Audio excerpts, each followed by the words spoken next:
Rowdy Mela, అదేవిధంగా ganja consumers, తర్వాత గాంజా అఫెండర్కి సంబంధించి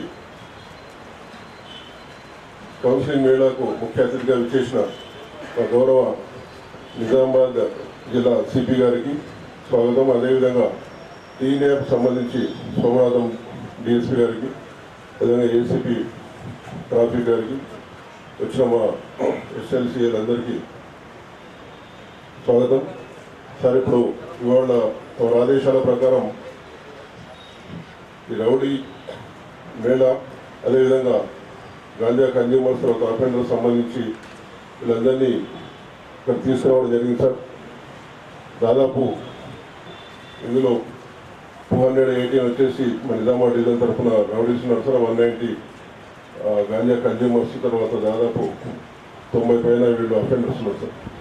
వీళ్ళలో దాదాపు చాలామందిని తీసుకురావడం జరిగింది సార్. మిగతా వాళ్ళు అవుట్ ఆఫ్ స్టేషన్ ఉండడం వల్ల వాళ్ళు రాలేదు సార్. కాబట్టి ఈ కార్యక్రమాన్ని ఉద్దేశించి ఈ గాంజా కన్జ్యూమర్స్ చాలామందికి మనం కేసులు చేసి తర్వాత అదేవిధంగా కౌన్సిలింగ్ రీఅడిక్షన్ సెంటర్కి పంపిస్తున్నాం సార్. చాలామంది లోపల మార్పు వచ్చింది. అదేవిధంగా ఈ గాంజా కన్జ్యూమర్స్ తర్వాత అఫెండర్స్ సంబంధించి మన సోమనాథం డిఎస్పీ గారిని మాట్లాడుతున్నారు. సిపి సార్ గారికి, అదేవిధంగా టౌన్ ఏసీపీ ప్రకాష్ గారికి, అదేవిధంగా ఎస్ఐలు, మన పోలీస్ సిబ్బంది అందరికీ, అదేవిధంగా ఈ ప్రోగ్రాంకి వచ్చిన అందరికీ కూడా నమస్కారం. ముఖ్యంగా మన తెలంగాణ ప్రభుత్వం డ్రగ్ ఫ్రీ తెలంగాణ చేయాలనే ఉద్దేశంతో మాకు కొత్తగా ఈగల్ ఫోర్స్ అనేది తెలంగాణలో సపరేట్గా చేయడం జరిగింది. ఇంతకుముందు మన దగ్గర మేము కూడా నిజామాబాద్ జిల్లాలో ఎస్ఐగా సిఐగా పనిచేసినాం. మనం అప్పుడు ఈ అన్నల మూమెంట్ ఉన్నప్పుడు దానికి వేరే సపరేట్గా పెట్టి మన క్యాట్ టీమ్స్ అని అట్లా రకరకాలుగా పెట్టేసి దాన్ని ఇప్పుడు క్లియర్ చేసేసాం. తర్వాత మళ్ళీ పిల్లలు వాళ్ళు ఇప్పుడు మొత్తం కొంతమంది ఈ డ్రగ్ పెడ్లర్స్ లేకపోతే మహారాష్ట్ర నుంచి ఒరిస్సా నుంచి సప్లై చేయడం ఏమి చేస్తారు. అందుకని మన తెలంగాణ ప్రభుత్వం ఇప్పుడు ముఖ్యమంత్రి రేవంత్ రెడ్డి గారు వచ్చిన తర్వాత మన తెలంగాణలో డ్రగ్ అనేది కనపడకూడదు, వినపడకూడదు అనే నినాదం తీసుకున్నారు. అందుకని ఎట్టి పరిస్థితులైనా ఇప్పుడు నేను ఆదిలాబాదు, నిర్మల్, నిజామాబాదు, కామారెడ్డికి ఇన్ఛార్జ్ ఉన్నా. మన ఏరియాలో అంటే తెలంగాణ మొత్తం వేరే వేరే టీమ్స్ ఉంటాయి. ఇప్పుడు మన ఏరియాలో మాత్రం డ్రగ్ అనేది ఎట్టి పరిస్థితులైనా కనపడకూడదు, వినపడదు అనే దాంతో మన సారు గారి యొక్క సూచనల మేరకు మనం ఇక్కడ పనిచేస్తున్నాం. అందుకని ఇప్పుడు ఇటున్న వాళ్ళందరూ మిమ్మల్ని, ఎందుకంటే మామూలుగా పిలిచినాం, మిమ్మల్ని ఒకసారి పట్టుకున్నాం, డిఅడిక్షన్ సెంటర్లో పంపించినాం, మీ తల్లిదండ్రులతో కౌన్సిలింగ్ చేయించినాం, అన్నీ చేయించినాం. మేము ఇప్పుడు ఇక్కడ రిక్వెస్ట్ చేసేది ఏంటంటే ఎట్టి పరిస్థితులైనా మళ్ళీ ముట్టుకోవద్దు. ఇప్పుడు మీకు కొంతమంది టెస్ట్ చేస్తాము అంటే ర్యాండమ్గా ఇద్దరు ముగ్గురికి ఈసారి పాజిటివ్ వచ్చిందంటే మాత్రం ఇప్పుడు వాళ్ళతో పాటు మిమ్మల్ని కూడా జైలుకి పంపించి మళ్ళీ మీ మీద కూడా సీట్స్ పెట్టి అట్లా చేయడం జరుగుతుంది. అందుకని మీకు 20-25 ఏళ్ళ ఉన్నారు కాబట్టి మీకు జీవితం అంటే ఇంకా 50 ఏళ్ళు ఉంటుంది కాబట్టి మీరు ఈ చెడు అలవాట్లు అనేది బంద్ చేసుకొని మంచి మార్గంలో నడగాలని కోరుకుంటున్నాం. ఈ అవకాశం ఇచ్చిన అందరికీ కూడా నమస్కారాలు తెలియజేస్తూ ముగిస్తాం. Thank you. యువత గంజాయికి అడిక్ట్ అవుతున్నారు, బానిసలు అవుతున్నారు, డ్రగ్స్కి బానిసలు అవుతున్నారు. కాబట్టి దాన్ని వేదిక మీదకి మన అడిషనల్ డీసీపీ రామచంద్ర సార్ గారిని రావాల్సిందే కోరుతున్నాం. కాబట్టి గంజాయి అనేది దాదాపు అన్ని గ్రామ స్థాయిలకు వెళ్ళింది. కాబట్టి దీన్ని కట్టడి చేసేందుకు పోలీస్ శాఖ గౌరవ ముఖ్యమంత్రి గారు, తర్వాత అదేవిధంగా డీజీపీ మన సిపి గారి ఆధ్వర్యంలో అందరినీ ఇది రెగ్యులర్గా మేము తనిఖీ చేయడం జరుగుతుంది. మీరు గంజాయి ఒకసారి అలవాటు పడితే మీ జీవితం మొత్తం ఏ పని చేసుకోకుండా, తర్వాత ఏ ఉద్యోగం చేసుకోకుండా దానికి అలవాటు పడి మీరు, మీతో పాటు మీ తల్లిదండ్రులు, మీ కుటుంబాన్ని మొత్తం కూడా సమస్యలకు నెట్టబడితే తర్వాత జీవితం మీ మొత్తం అంధకారం అవుతుంది. కాబట్టి ఎట్టి పరిస్థితుల్లో మీరు గంజాయి తీసుకోకుండా దాని నుంచి రీఅడిక్షన్ సెంటర్కి వెళ్ళి దాని నుంచి మంచిగా మారి తర్వాత మీరు మారిన మనుషులుగా వేరే పని చేసుకొని జీవించాలని చెప్పేసి మా ఈ ప్రయత్నం. కాబట్టి ఈ ప్రయత్నంలో భాగంగా టీన్యాబ్ ఆఫీసర్ సహకారంతో రెగ్యులర్గా చెక్ చేయడం జరుగుతుంది సార్. ఎవరైతే గంజాయి పాజిటివ్ వచ్చినారో వాళ్ళని రీఅడిక్షన్ సెంటర్ పంపించడం జరుగుతుంది. అదేవిధంగా గంజాయి సప్లై మహారాష్ట్ర నుంచి ఎక్కువ మన నిజామాబాద్ సప్లై అవుతూ ఉంది.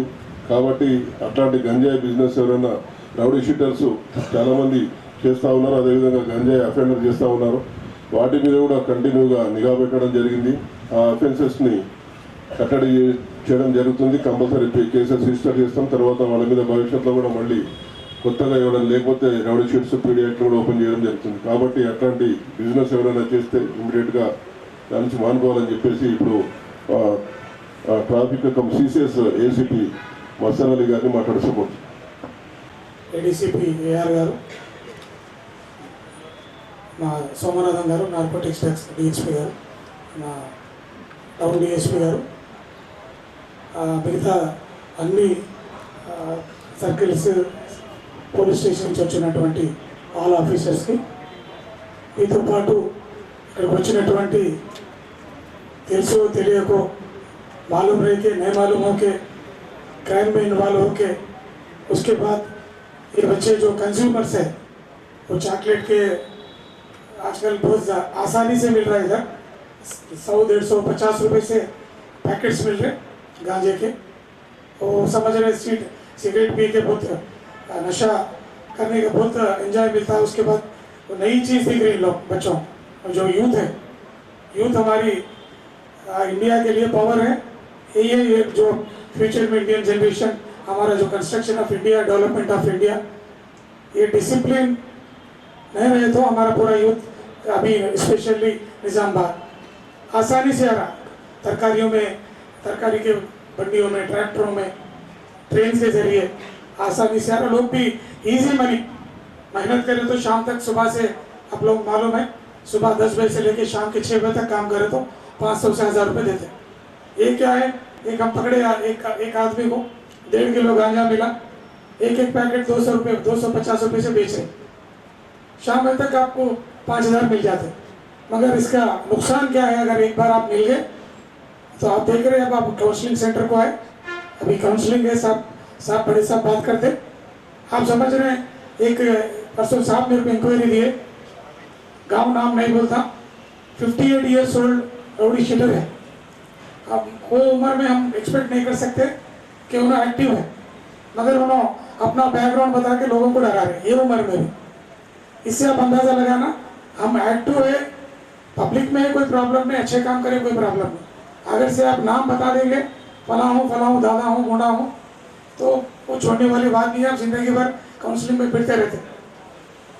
हमारा सबसे जो कंज्यूमर्स है उनसे अपील कर रहे हैं हम, आप नेक्स्ट टाइम ऐसा रिस्क नहीं लेना. वो मालूम हो के नहीं मालूम हो के दोस्ती में, खेलों में अब जाते, वहाँ जाने के बाद अब वो नशा करने की, सिगरेट पीने की आदत रहती, उसके अंदर अब बच्चे को इंकरेजमेंट रहता है, बच्चे बोलते हैं बहुत अच्छा रहता है, मज़ा अलग सिगरेट है बोल के शुरू करते हैं. अगर से आप इसका एडिक्ट हो गए एक बार तो उससे बाहर आना बहुत मुश्किल है. लोग क्या कर रहे हैं, माँ बाप को मार रहे हैं, बीवी का लॉकेट चेन लेके चले आ रहे हैं, भाइयों के साथ सही नहीं, आपका बिहेवियर सही नहीं. ये एक्स्ट्राऑर्डिनरी बिहेवियर आप पहचान सकते हैं. अब इसके अंदर जो बेच रहा आपको मालूम है, बेचने वाला गुनहगार और जो सेविंग कर रहे हैं, जो सेवन कर रहे हैं, उन्होंने भी गुनहगार.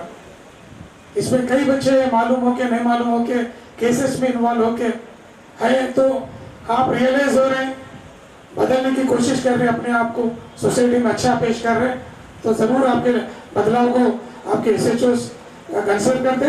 आपको फ्यूचर में फिर एक बार क्राइम में नहीं इन्वॉल्व हो रहे हैं तो आपको फिर एक बार रोडी शीट खेलने की कोशिश, निकालने की कोशिश करते. मगर आप वही बिहेवियर आप ऑनलाइन बेटिंग में, IPL में और सेलर में आप रिपीटेड मिल रहे हैं, तो उसके लिए कोई आपकी पूरी बात रहती. आप समझ रहे होंगे, आपके फ़ोन पे आपके ऊपर ज़रूर देखते. अब एक बात ज़रूर एक ध्यान में रखना, आप अगर से कंज्यूम एक बार ड्रग कंज्यूम करें आप, तो आपके ब्लड में और के पेशाब में 1 हफ्ते तक, मिनिमम 1 हफ्ते तक उसका ब्लड सैंपल में और यूरिन में उसके सैंपल में आ जाता. तो इससे आप अंदाज़ा लगाना कि हम क्या कर रहे हैं, इसका रिजल्ट क्या है, आपके अंदर कितनी पोटेंसी है, पढ़े लिखे इसमें है और एनर्जी है, यूथ है इसमें. आपको अपनी जिंदगियों को, अपने माँ बाप को, ये सोसाइटी को अच्छा करना है, तो आप ये चीज़ से परहेज करना. फ्यूचर में ये रिपीट नहीं हो, जैसे बल्कि आप एक होत कराते इधर, फिर एक बार आप ऐसे काउंसलिंग सेंटर से दूर रह के माँ बाप को खुशी देना, उनका पालनहार करना और सोसाइटी में अच्छा पेश आना बोल के उम्मीद करते हुए जो हमारे को जो मौका दिए, इनको शुक्रिया. Thank you sir. గౌరవ జిల్లా సిపి గారిని మాట్లాడొచ్చిన కోరుతున్నాను. వచ్చిన అరేంజ్ చేసిన మన ఆఫీసర్స్ అందరికీ, ఇక్కడికి వచ్చిన అందరికీ పేరు పేరున शुभाभिनंदनలు। सबको आदाब, सबको नमस्ते। आप लोग को घर से लेके आया, घर के आसपास अच्छा माहौल था जब लेके आया तो నలుగురు మాట్లాడుకున్నారా, అరే మంచి విషయం తీసుకుంది అనుకుంటున్నారా? सबको लगा कि यार अच्छे काम के लिए पुलिस वाले बुला के लेके जा रहे हैं, जब बंदा बदमाशी किया तभी पुलिस वाले लेके गए। देखो ये लेके आना, आपको बुला के बिठा के बात करना, हम लोग को ज़्यादा कुछ खुशी नहीं मिलती। ये अफसोस की बात है, इतने लोगों को हम बुला के बात करना पड़ रहा है। इंత దురదృష్టకరమైన విషయం ఇంతమంది కూర్చోబెట్టి మాట్లాడాల్సి వస్తుంది। क्यों हम लोग बुलाए आपको?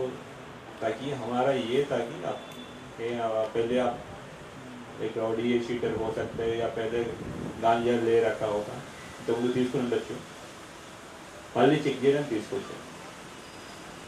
अरे क्यों गांजे जो पी रहे हैं उनका पीछे क्यों पड़े? ये भी आप लोग सोच लीजिए। मैं क्यों एक एग्जांपल बोलता हूँ, वो एग्जांपल देता हूँ। गांजा ఎంత బాగా इंपैक्ट చేస్తుంది। बहुत सारे लोगों को शादी हुई नहीं हुई यहाँ पे, साला और जीजा का झगड़ा होते है ना, होते है नहीं होते? बाबा बाबर तो घटना ఉంటుందా?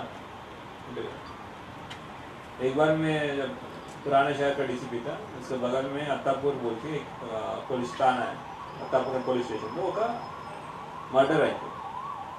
मर्डर पे क्या हुआ, साले ने अपने जीजा को मारा। मारने के लिए एक बार चाकू चला सकते, उसने 23 टाइम्स चाकू चलाया। क्यों? गांजे के नशा। गांजे का नशा आपसे ये जो काम कराते हैं आप सोच भी नहीं सकते। మీకు ఏ పని చేపిస్తే మీకు తెలియని కూడా తెలియదు। और गांजे से ना नस्ल वीक हो जाते हैं और आप लोग का जो फ्यूचर है वो खराब हो जाता है। और फैमिली के साथ क्या होगा, फैमिली लोग बोलेंगे ना, अरे वो गंजेड़ी का फैमिली है क्यों जा रहे हो, या रोडी का फैमिली है क्यों जा रहे हो? आप इन सब से दूर रहना, अच्छे से रहोगे। आपका रॉडी शीटर क्लोज करने का काम भी हमारा हाथ पे है, जब खोला है बंद भी हम भी कर सकते हैं। और एक बार इस चक्कर में पड़ जाए, गांजे के चक्कर में बाहर नहीं आ सकते। इसीलिए हम लोग यहाँ पे बुलाए ताकि आप लोग का जिस जिसका ज़रूरत है वो काउंसलिंग करे। ज़रूरत है तो de addiction centre, government de addiction centre పంపించి మళ్ళీ डी एडिक्शन చేయించడానికి అవన్నీ చేయడానికి, అట్లానే మీకు ఎవరైతే సప్లై చేస్తున్నారో వాళ్ళ నుంచి దూరంగా ఉండడానికి మీకు చెప్పడానికి అరేంజ్మెంట్ చేస్తాం। సో అందరూ మా యొక్క రిక్వెస్ట్ మన్నించి నేను చెప్పే इंस्ट्रक्शंस चक्कगा विनी, सब लोग जो जितने भी लोग हैं हम जो भी इंस्ट्रक्शन दे रहे ढंग से सुन के काम करना। देखो पीडी एक्ट डालना, कुछ और डालना हमारे के लिए बड़ी बात नहीं है। मेरे कितने होगा 10 साइन कर लूँगा तो पीडी एक्ट हो जाएगा। पीडी एक्ट ऐसे 10 साइन పడితే పీడీ యాక్ట్ అయిపోతుంది। పీడీ యాక్ట్ పెట్టడం వల్ల సంవత్సరం పాటు జైల్లో ఉంటారు, ఇక్కడ మీ కుటుంబాన్ని ఎవడు పోషించాడు, అందరూ పీడీ యాక్ట్ అంటారు। మీ దగ్గర ఆ పీడీ యాక్ట్ నుంచి బయట రావడానికి డబ్బులు కూడా ఉండవు, బయటకు వచ్చిన తర్వాత ఉన్న బిజినెస్ పోతుంది, కొత్త बिजनेस ఎదుర్కోవాలి। नया बिजनेस देखना, ऑटो चलाने वाला का ऑटो कोई और लेके जाएगा, उनको किस्त आपने नहीं भर सकते। कोई शॉप चलाने वाला शॉप भी बंद हो जाएगा क्योंकि आप रेंट नहीं पे करते हो जितने दिन पीडी एक्ट ले पे। ये सारी तरीका हमारे पास है, ये इस्तेमाल करना हमारे लिए बड़ी चीज़ है। ये చేయడం పెద్ద పని కాదు, చేయగలుగుతాం। పిలిపించి చెప్పేది ఏంటి అంటే మీరు మంచిగా ఉండాలి, సమాజం బాగుండాలి। సో అందరూ అది గుర్తుపెట్టుకోవాలి। అందరినీ మళ్ళీ మీకు అందరు కౌన్సిలింగ్, ఇండివిజువల్ కౌన్సిలింగ్ కూడా ఉంటుంది। మీరు ఆల్ లీగల్ యాక్టివిటీస్ మానుకొని మంచిగా ఉండాలి, మంచిగా ఫ్యామిలీతో పాటు ముందుకు వెళ్ళాలనే ఉద్దేశంతో నేను ఎంతో చేస్తాను। సో ఈ అవకాశం అందరికీ పేరు పేరున ధన్యవాదాలు। థ్యాంక్ యూ, జై హింద్।